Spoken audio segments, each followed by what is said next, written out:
Hello, my name is Thomas Otten, and I'm going to be presenting for the Comets to the Core Group Water Crisis Project.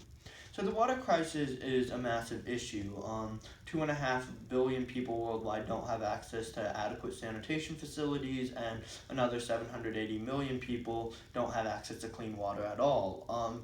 Experts report that this results in 800,000 children under the age of 5 dying every single year.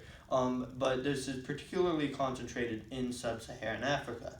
So in order to solve this, my group looked at expanding WASH, water sanitation and hygiene programs, in this sub-Saharan Africa area to help communities deal not only with these deaths, but also help them expand and grow. The big important thing to note with this problem is the disparity between a first world and a third world country in regards to access to water.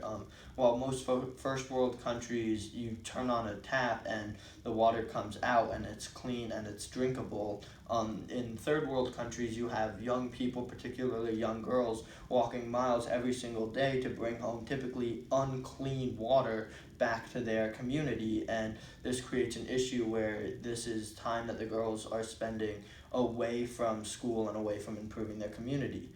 There are existing programs in place, particularly programs like UNICEF and the Water Project, that go into third world countries and help build various facilities that help harness water in these areas, and this is what we're looking at expanding. For example, one of the things that is done is building dams.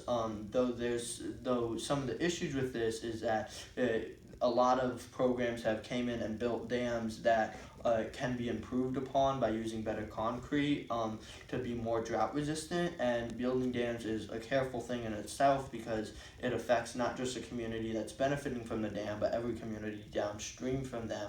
So it relies on a collaboration between communities for placement of dams and for collaborating with that. So expanding dam projects would be something that would be helpful for a lot of people, but also must be regarded carefully.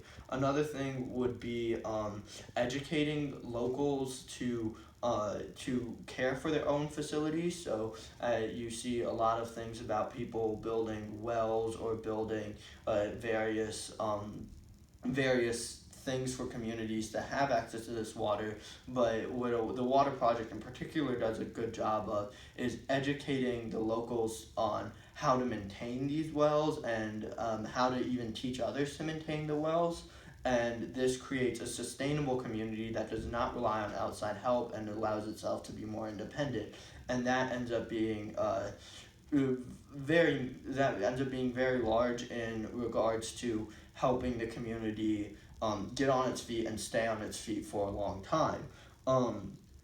Other things that could be looked at is is that, like, once a community has a well and has people that are working it, we can look at coming back in a couple years' times and expanding upon that existing water system to help the community grow crops and grow cattle and in other words expand, and that ends up being super important in the long term in bringing a third world country up to the status of the first world. Is not just using water for humans, but using water for other things to help improve upon the community as a whole.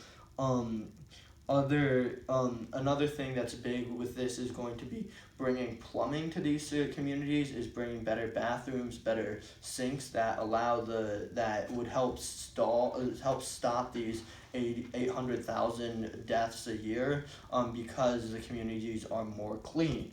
And some of the benefits of this is, one, a lot less deaths. Two, the particularly young girls that have to walk to get this unclean water would be able to spend that time in school, which would help boost the education level of these communities, and then in the long run boost the overall community as a whole.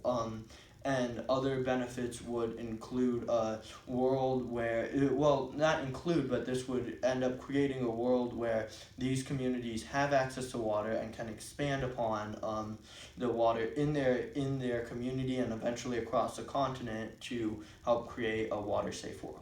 Thank you.